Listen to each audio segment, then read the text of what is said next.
Hi guys, welcome to PLC. जैसा कि आपको दिख रहा होगा जावा प्रोग्रामिंग लैंग्वेज। हाँ, मैं इस चैनल पे जावा प्रोग्रामिंग लैंग्वेज शुरू करने जा रहा हूँ। इससे पहले मैंने 2 प्रोग्रामिंग लैंग्वेज पढ़ा रखा है। एक है सी लैंग्वेज और दूसरा है सी प्लस प्लस लैंग्वेज। अगर आपने नहीं देखा है तो पहले सी और सी प्लस प्लस लैंग्वेज को सीख लीजिए, तब आपको जावा सीखने में आसानी होगी। अगर आप डायरेक्ट जावा सीखने चलते हैं तो बहुत सारे कठिनाइयों का सामना करना पड़ेगा आपको, क्योंकि जावा थोड़ा-सा टफ माना जाता है। तो चलिए हम शुरू करते हैं। तो सबसे पहले जावा का इंट्रोडक्शन हम लोग देखेंगे, फिर उसके आगे उसका फीचर देखेंगे। तो ये रहा जावा का इंट्रोडक्शन। 1990-91 मतलब 1991 का टाइमिंग था, ठीक है? उस समय बहुत सारे इलेक्ट्रॉनिक डिवाइसेस थे, लेकिन वो सारे इलेक्ट्रॉनिक डिवाइसेस ऑटोमेटिक नहीं थे। जब डिवाइस के अंदर सेमीकंडक्टर और सॉफ्टवेयर आ जाता है तो वो स्मार्ट हो जाते हैं। तो उस ज़माने में जो टीवी हुआ करता था, उस ज़माने में जो वीसीआर हुआ करता था, तो ये टीवी और वीसीआर जो भी हुआ करता था, ये उतना ऑटोमेटिक नहीं थे। इनमें ढेर सारे बटन वगैरह होते थे यूज़ करने के लिए, और सॉफ्टवेयर आ जाने से होता क्या है ना, कम बटन से ही हम लोग बहुत सारे ऑपरेशन परफ़ॉर्म कर लेते हैं, क्योंकि वो स्मार्ट हो जाता है। तो उस ज़माने का जो टीवी था और वीसीआर था, इवन टोस्टर टोस्टर की भी बात कर रहा है ये, मतलब छोटे-मोटे जितने भी इलेक्ट्रॉनिक डिवाइसेस थे, उन डिवाइस को ऑटोमेटिक बनाने के लिए एक कंपनी सन माइक्रोसिस्टम ये आगे आती है। सन माइक्रोसिस्टम ये प्लान करती है कि इन सारे डिवाइसेस में हम सॉफ्टवेयर डालेंगे। तो सॉफ्टवेयर डालने के लिए उस समय जो भी प्रोग्रामिंग लैंग्वेज था, वो इनफ नहीं था, मतलब वो पर्याप्त नहीं था। उनके द्वारा जो भी सॉफ्टवेयर बनाए जाते थे, वो कंप्यूटर के लिए ठीक थे, लेकिन छोटे-छोटे डिवाइसेस के लिए ठीक नहीं थे। छोटे-छोटे डिवाइस पे वो काम नहीं कर पा रहे थे। तो ये जो कंपनी है, ये कंपनी एक डिसीज़न लेती है कि हम एक नया प्रोग्रामिंग लैंग्वेज ही बनाएँगे। तो नए प्रोग्रामिंग लैंग्वेज बनाने के लिए ये एक प्रोजेक्ट का निर्माण करती है, मतलब एक प्रोजेक्ट गठन करती है, जिस प्रोजेक्ट का नाम है ग्रीन प्रोजेक्ट, और इसको हेड करते हैं जेम्स घोसलिंग। मतलब ये जेम्स घोसलिंग एक इंसान का नाम है। ये इंसान इस प्रोजेक्ट को लीड करता है। इस प्रोजेक्ट के अंदर ढेर सारे प्रोग्रामर, सॉफ्टवेयर इंजीनियर होंगे। वो लोग क्या करते हैं, सी प्लस प्लस को ही उठाते हैं। सी प्लस प्लस लैंग्वेज को उठाते हैं और इसको एक्सप्लोर करते हैं, मतलब इसके फीचर को और बढ़ाते हैं। और इसके फीचर को बढ़ाकर उन्होंने एक नया प्रोग्रामिंग लैंग्वेज बनाया और शुरू में इसका नाम रख दिया ओएके। ये नाम बड़ा अजीब-सा था। इसको बोलने में ही थोड़ा-सा ऑकवर्ड लगता है। तो हुआ क्या कि इसके नाम को चेंज कर दिया गया, और इसका नाम जो चेंज हुआ, वो कहलाया जावा। तो ये बहुत प्यारा-सा नाम निकल के आया, तब से हम लोग जावा, जावा ही बोल रहे हैं। तो जावा प्रोग्रामिंग लैंग्वेज बनाया कौन? जेम्स गोसलिंग को क्रेडिट जाता है कि इन्होंने ही जावा प्रोग्रामिंग लैंग्वेज को बनाया, और ये एक ऑब्जेक्ट ओरिएंटेड प्रोग्रामिंग लैंग्वेज है। ये मत भूलिएगा, ये बहुत ही इम्पोर्टेंट ये लाइन है पहला वाला। ऑब्जेक्ट ओरिएंटेड प्रोग्रामिंग लैंग्वेज है जावा। तो मैं आशा करता हूँ आपको हर चीज़ समझ में आ गया होगा जो इस स्लाइड पे दिख रहा है। चलिए अब हम क्या करते हैं, ये ब्रीफ इंट्रोडक्शन था। अब एक-एक करके इसके फीचर को जानते हैं। इसके जितने भी फीचर हैं, वही सब फीचर जावा को इतना एडवांस बनाता है। तो आइए देखते हैं फीचर। तो आपके सामने जावा का जो फीचर है, वो पॉइंट आउट किया हुआ दिख रहा होगा, ठीक है? ये सारे फीचर जावा को काफ़ी एडवांस बनाते हैं। पहला फीचर है compiled and interpreted. Compiled and interpreted. Compiled, आपने कभी ना कभी कंपाइलर का नाम सुना होगा। अगर आप इससे पहले कोई भी प्रोग्रामिंग लैंग्वेज अगर पढ़े हैं, सी या सी प्लस प्लस, तो कंपाइल आप करते होंगे वहाँ पे। कोड को रन कराने से पहले कंपाइल करते होंगे। इंटरप्रेटर, इंटरप्रेटर का भी नाम आपने सुना होगा। अगर आपने एचटीएमएल वगैरह पढ़ा होगा तो वहाँ पे इंटरप्रेटर होता है। कोड को जो भी ट्रांसलेट करता है वहाँ पे इंटरप्रेटर ही करता है। तो एक तरह से आप बोल सकते हैं कि सी और सी प्लस प्लस में कोड का आउटपुट देखने के लिए हम लोग कंपाइल करते हैं, फिर रन करते हैं, और जो भी एचटीएमएल होता है उसको हम लोग इंटरप्रेट करते हैं, फिर हम लोग को आउटपुट दिख जाता है। लेकिन यहाँ पे क्या करता है, ये दोनों अप्रोच को फॉलो करता है। पहला लाइन में लिखा हुआ है usually other programming languages are compiled और इंटरप्रेटेड। जनरली देखा जाए तो अधिकतर प्रोग्रामिंग लैंग्वेज क्या करते हैं, या तो कंपाइलर का यूज़ करते हैं या तो इंटरप्रेटर का यूज़ करते हैं, लेकिन ये दोनों को यूज़ करता है, ये दोनों अप्रोच को यूज़ करता है। और ये दोनों अप्रोच को जो यूज़ करता है ना, तो ये चीज़ इसके लिए फ़ायदा कर जाता है। इसको इसका बेनिफिट मिल जाता है। तो पहला स्टेप क्या होता है, first compile source code and generate byte code. पहले ये सोर्स कोड को कंपाइल करता है और बाइट कोड में बदलता है। सोर्स कोड आपको अगर पता नहीं है तो मैं बता देता हूँ। जो भी कोई भी प्रोग्रामिंग लैंग्वेज का इस्तेमाल करके जब हम लोग कोड लिखते हैं, जैसे कि अगर आप जावा पढ़ रहे हैं तो जावा का यूज़ करके जो भी आप कोड लिखिएगा, तो ये जो कोड आपने जो भी लिखा 10, 20 या 50 लाइन का, तो ये एक प्रोग्राम का रूप ले लिया। तो ये जो प्रोग्राम है ना, इसी को हम लोग बोलते हैं सोर्स कोड। अब आप इस प्रोग्राम को कंपाइल जब कीजिएगा, तो आपके लिए एक बाइट कोड तैयार होगा। तो देखिए, बाइट कोड आपको समझ में ही नहीं आएगा। ये तो जावा प्रोग्रामिंग लैंग्वेज में लिखा हुआ है, तो थोड़ा-सा इंग्लिश की तरफ दिखाई देगा तो आपको समझ में भी आ जाएगा। लेकिन बाइट कोड अगर आप खोलने की कोशिश भी कीजिएगा, तो ये खुलता नहीं है, खुलेगा तो कुछ अजीब-सा दिखेगा नोटपैड में। तो समझिए ना, डिकोडेड रहता है ये, कोडिंग डिकोडिंग आपने पढ़ा होगा, तो पूरा डिकोडेड रहता है, अजीब कुछ हैश कुछ क्या-क्या मिला देता है उसमें, पूरा अल्फ़ा न्यूमेरिक पूरा बिखरा पड़ा रहता है। तो ये आपको समझ में नहीं आएगा बाइट कोड। अब बाइट कोड को सेकेंड टाइम बाइट कोड को इंटरप्रेटर के थ्रू जब आप गुजारिएगा, मतलब इसको इंटरप्रेटर यूज करता है बाइट कोड को और जनरेट कर देता है आपके लिए ऑब्जेक्ट कोड। और ऑब्जेक्ट कोड ही वो कोड होता है जो कंप्यूटर पर रन करता है। तो ऑब्जेक्ट कोड जैसे मिल जाएगा, कंप्यूटर आपको आउटपुट दे देगा। तो सोर्स कोड से ऑब्जेक्ट कोड तक पहुंचने में बीच में आपको मिला बाइट कोड। तो यहाँ पे टू स्टेप प्रोसेस हो गया। अधिकतर प्रोग्रामिंग लैंग्वेज डायरेक्ट कंपाइल करते हैं और रन करते हैं, तो वहाँ पे कंपाइल करते ही बाइट कोड तो वहाँ पे होता ही नहीं है। कंपाइल करते ही वहाँ पे आपको ऑब्जेक्ट कोड मिल जाता है। लेकिन यहाँ पे पहले कंपाइलर के थ्रू गुजारेगा तो आपको बाइट कोड देगा, फिर उस बाइट कोड को इंटरप्रेटर के थ्रू गुजारेगा तो आपके लिए ऑब्जेक्ट कोड देगा और तब जाके आपका आउटपुट दिख जाएगा। तो जो भी बाइट कोड है, इसको इंटरमीडियरी कोड भी बोलते हैं। तो ध्यान रखिएगा, बाइट कोड कुछ होता है जो कंपाइल करने के बाद बनता है। ठीक है, चलिए नेक्स्ट फीचर देखते हैं। नेक्स्ट फीचर है platform independent and portable. Platform independent का मतलब क्या है कि कोई भी ऑपरेटिंग सिस्टम पे ये रन कर जाता है। देखिए, यहाँ प्लेटफॉर्म के बारे में लिखा हुआ है सीपीयू प्लस ऑपरेटिंग सिस्टम, दोनों को मिला दीजिए तो प्लेटफॉर्म बोला जाता है। तो दुनिया में बहुत प्रकार का डिवाइस है, अनेकों प्रकार के डिवाइस है, सारे डिवाइस में अलग अलग ऑपरेटिंग सिस्टम है। तो उन सारे ऑपरेटिंग सिस्टम पे ये रन कर जाता है। तो इसी के लिए इसको बोला जाता है प्लेटफॉर्म इंडिपेंडेंट। अगर आप विंडोज़ पे कोई कोडिंग करते हैं और उस कोड का जो बाइट कोड निकलता है उसको दुनिया के किसी भी डिवाइस पर दे दीजिएगा जिसमें कोई ऑपरेटिंग सिस्टम वगैरह है, तो उस पे ये रन कर जाता है। इसीलिए रन कर जाता है क्योंकि आपने यहाँ पे कंपाइल करके बाइट कोड निकाला और उन सारे डिवाइस का अपना इंटरप्रेटर होता है। वो इंटरप्रेटर क्या करता है, बाइट कोड को लेता है और उसके डिवाइस के अनुसार ऑब्जेक्ट कोड में बदल देता है और फिर रन कर जाता है। और इससे क्या हो जाता है, ये काफ़ी स्मार्ट तरीके से काम करना शुरू कर देता है। एक तरह से ये किसी प्लेटफॉर्म पे डिपेंड नहीं रहता है। इससे पोर्टेबिलिटी का थोड़ा-सा गुण आ जाता है। इसमें पोर्टेबिलिटी का मतलब क्या हुआ, आसानी से इधर-उधर हम लोग इसको ट्रांसफ़र कर देते हैं via internet.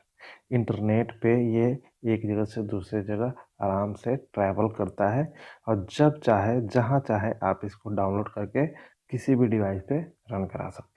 This is why Java become a popular language, और यही कारण है कि जावा एक पॉपुलर लैंग्वेज बन जाता है।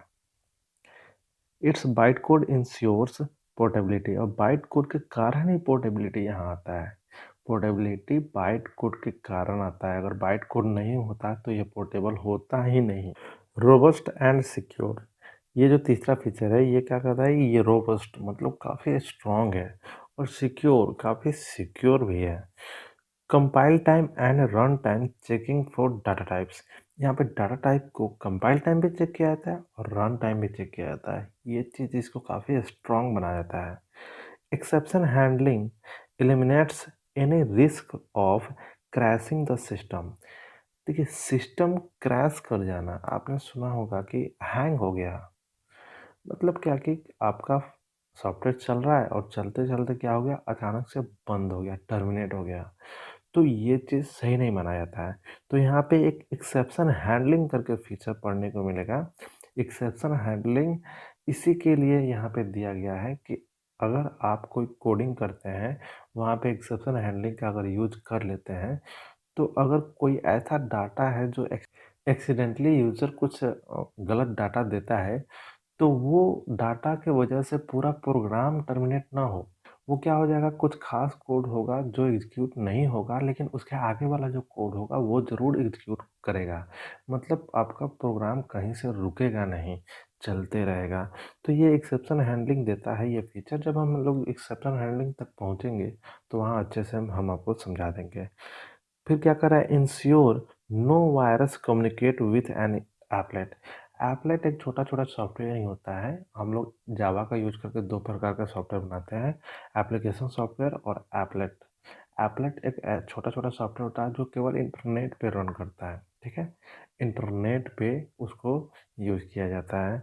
तो वो एप्लेट जो होता है, उस एप्लेट से वायरस कम्युनिकेट नहीं कर सकता है। ये सिक्योरिटी आपको देता है।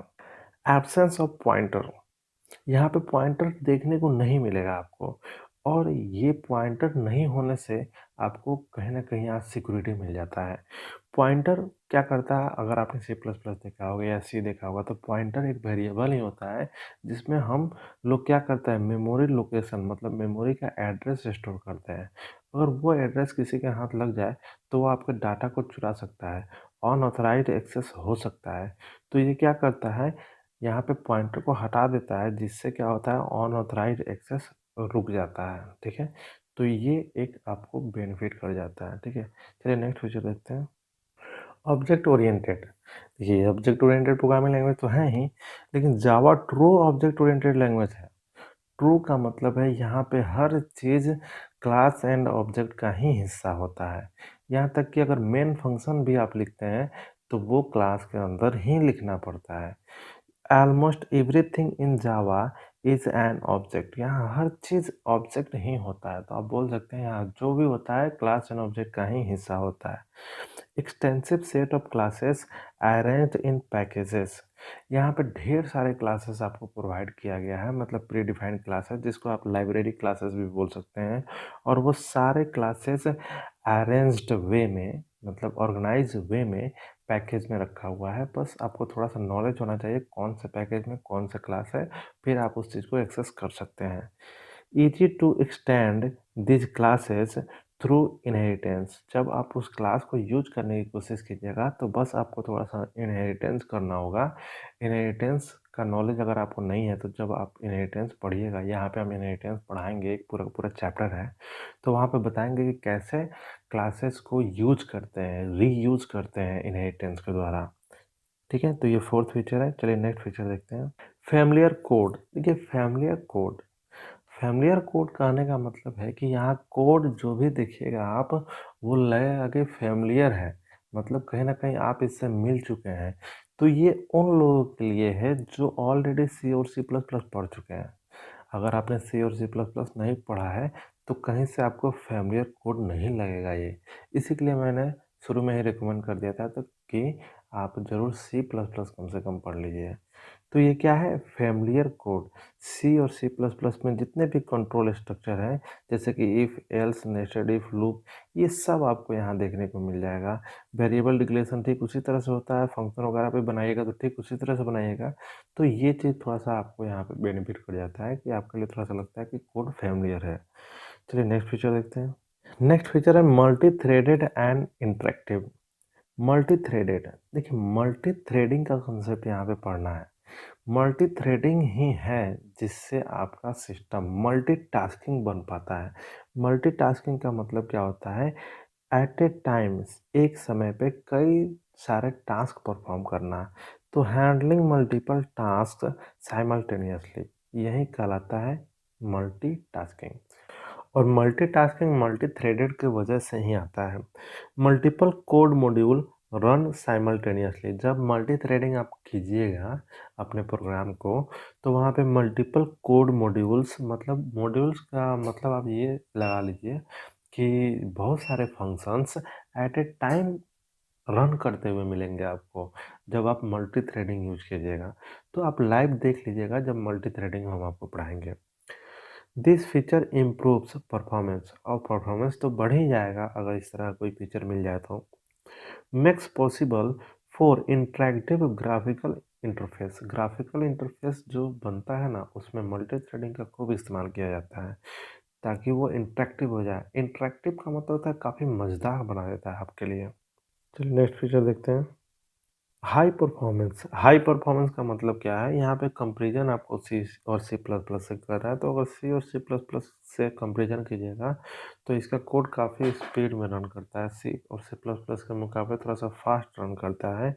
Java architecture is also designed to reduce execution time, और जावा आर्किटेक्चर को जब डिज़ाइन किया गया, तो इस चीज़ का ध्यान रखा गया कि इसमें जो एग्जीक्यूशन टाइम लग रहा है ना, उसको कम से कम रखा जाए, ठीक है? तो यहाँ पे काफ़ी फास्ट कोड रन करता हुआ आपको दिखेगा। लेकिन ये कंपैरिज़न सी और सी प्लस प्लस से ही है। और भी प्रोग्रामिंग लैंग्वेज हैं जो इनसे भी फास्ट हैं, ठीक है? जैसे कि पाइथन वगैरह, ठीक है? तो इनका कंपैरिज़न सी और सी प्लस प्लस के मुकाबले ही ये हाई परफॉर्मेंस देता है। चलिए नेक्स्ट फीचर देखते हैं। ये आपका आखिरी फीचर है डायनेमिक, ठीक है? एक तरह से जो भी आपका कोड होता है, उसमें जो कुछ आप इनहेरिट किए हुए हैं, इनहेरिटेंस के थ्रू बहुत सारे क्लासेस को हम लोग इनहेरिट करते हैं, ठीक है? लाइब्रेरी क्लासेस को। तो ये सारे ना डायनेमिक लिंकिंग होता है, डायनेमिकली लिंकिंग होता है इसका। रन टाइम ये सब क्या होता है, आपके कोड से जुड़ते हैं। तो रन टाइम कंप्यूटर आपके कोड से वो सारे कोड को जोड़ता है, तो ये डायनेमिक लिंकिंग कहलाता है। It can also making it possible to either dynamically link और abort the program depending on response.